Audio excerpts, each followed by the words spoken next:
25 years of harnessing science and technology for countryside development. 25 years of making lives better for Filipinos from the lowlands to the mountains, from the cities to the far-flung barangays. 25 years of serving the Filipino people with integrity, with competence, and with love of country. Through the years, the Provincial Science and Technology Centers, or PSTCs, have made the lives of thousands of Filipinos better through science and technology. The Department of Science and Technology started then as National Science Development Board in 1958, then became the National Science Technology Authority on March 17, 1982. On January 30, 1987, NSTA was elevated to become the Department of Science and Technology under Executive Order Number 128. Through EO 128, the DOST is also authorized to establish regional offices. On July 31, 1990, the Republic Act 6959 was enacted. This leads to the establishment of PSTCs in every province in 1991. Through the years, the PSTCs evolved from being field offices of DOST with basic facilities and meager resources to frontline innovation centers in the provinces harnessing science, technology, and innovations for countryside development. 1990 to 1993 marked the planting of the seeds of S&T development. 1994 to 2001 were the years of creating S&T building blocks in the countryside. Mainstreaming of S&T in the countryside highlights the years 2002 to 2009. Strengthening the foundation and leveling up happened from 2010 to 2016, and we look forward to an innovation-driven future from 2017 onwards. The years 1990 to 1993 marked the beginning of the S&T development in the countryside. This is indeed the planting of the seeds of S&T development.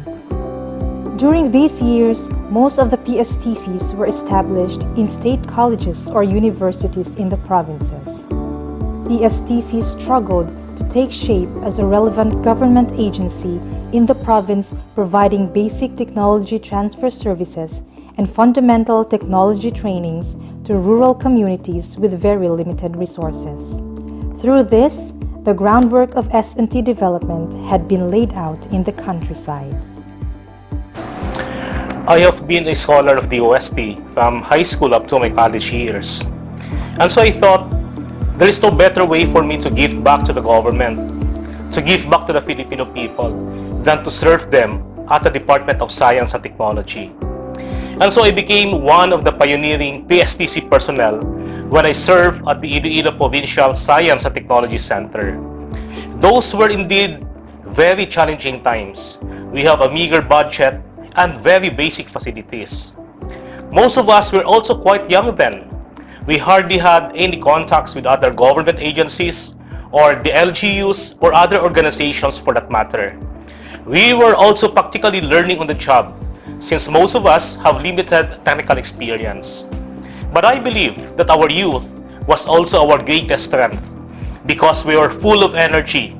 We were very committed to our work, and we all believe in our dreams of a better life for Filipinos through science and technology. Naalala ko po na nakakatawa yung mga una kong experience sa DOST dahil ang mga technology na aking tinututukan noon ay unang-una yung ating pong soap making. Natuto po akong gumawa ng sabon kahit ako po ay isang inhinyero. Natuto rin po akong mag-process ng isda dahil yun po ang abundant na raw material doon sa probinsya ngayon. Dahil nga po sa kawalan ng budget, kung makikita niyo po yung aming opisina noon, sa umaga ito ay opisina, sa gabi ito ay boarding house. At dito po ako natutulog. Challenging but exciting. That was the feeling then when we were deployed to establish the presence of DOST and its services in the province of Basilan in 1992. It was challenging because as a native of Basilan, I have witnessed a somewhat laid-back and sluggish economy. People are mainly dependent on coconut and rubber farming. Some are into fishing, but mostly are engaged in trading and commerce. And they are used to these conventional ways of earning for living. This makes a difficult setting to bring forth new economic activities. It's a huge challenge to convince them to go into product value adding, into increasing productivity and improving quality of their products. The extra challenge was being the S&T coordinator and at the same time the janitor, the messenger, the clerk, and the driver rolled into one, which I guessed we at the PSTCs have mastered the craft of changing hats whenever it is called for. If our services are needed in the not-so-safe municipalities, we have that mixed feeling of excitement to reach that place, and at the same time, anxious to get back in one piece. But my 3 years stint in Basilan was overall a gratifying experience, especially when we start seeing the sincere smiles of the people we served and witness their enthusiasm in engaging new ways to earn a living. We believe we have started the path to fruitful S&T journey in the province. After the challenging years of introducing science and technology in the countryside, the PSTC started to create the building blocks of S&T from 1994 to 2001. Niche S&T programs and services were developed. Networks and linkages with strategic partners were initiated to generate resources. The development of S&T culture is strengthened through the Science and Technology Scholarship Act of 1994. We have to create our niche in the first few years. We have to struggle for our identity. We have limited funds, so we have to be creative in leveraging, in creating strategic partnerships with other NGAs, with LGUs, with SUCs, just so we could stretch our resources and create impact for our pedal technologies. At first, these technologies were hard sell, and as simple as food processing, handmade paper making, low-cost laundry soap production, essential oil production, rapid composting, and others. But as soon as people realized that this could generate economic activities, they looked twice and asked more from us. We started getting more requests for training, for technology assistance, but much to our desire to accommodate all of this, we were still saddled with our meager resources. It was fortunate that as we were strengthening our technology commercialization mandate, the RA 7687 or the 1994 Science and Technology Scholarship Act came into being. With this, our science promotion mandate firmed up. From being an outlier, S&T had been mainstreamed in countryside development through the efforts of PSTC in the years 2002 to 2009. The Small Enterprise Technology Upgrading Program or SETUP had been implemented starting 2002. PSTC became a sought-after partner and relevant agency for SME and countryside development. Science and technology had been fully integrated in the provincial and regional development agenda.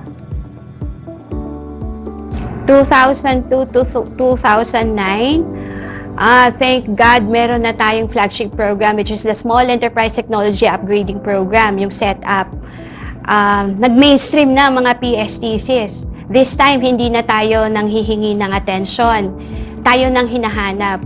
We are called to every meetings. We are invited to plannings, workshops. Parang parate nandoon tayo kasi ang need for technology nandoon at alam nila we can provide that assistance. Tinatawag nila tayo during meetings of the Solid Waste Management Committee, Water Resources Management, kasama rin tayo sa Disaster Mitigation and Management, and of course, yung sa SME Development, yung SMED Council for every provinces. Parating tawag nila is DOSE kasi kasama tayo sa Productivity and Innovation. We started the implementation of the Small Enterprise Technology Upgrading Program in this period, and because SETUP started as the Science and Technology Program for Mindanao or STPM, I am one of the pioneer PSTD na nag-implement ng SETUP. SETUP is one of the USIS programs that really has a great impact at the countryside. It generated a lot of employment and made small businesses competitive. Being at the front line, I am privileged to watch small businesses grow and made an impact to the community. With very few personnel, we have to be creative and innovative in order to fulfill our commitment. Our role is very demanding, but it is very rewarding. With the institutionalized programs and services, more clients approached PSTC for a package of assistance. This is the start of the leveling up of its programs and services from 2010 to 2016. Huge budget and more resources were provided to help more MSMEs in the countryside. Immediate technological solutions for long-term problems of the communities were provided through DOST HITS programs, and extensive MSME support programs were provided through food innovation centers, one store, one expert, and one lab. Moreover, the countryside development programs have been expanded, making S&T felt by every Filipino.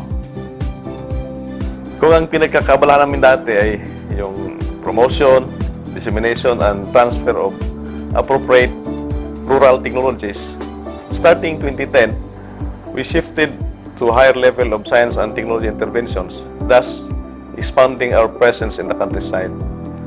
We become the frontline implementers of various high-impact and pioneering projects, especially on harnessing ICT for health service delivery, disaster management, S&T promotion, and support to innovation initiatives of our SMEs.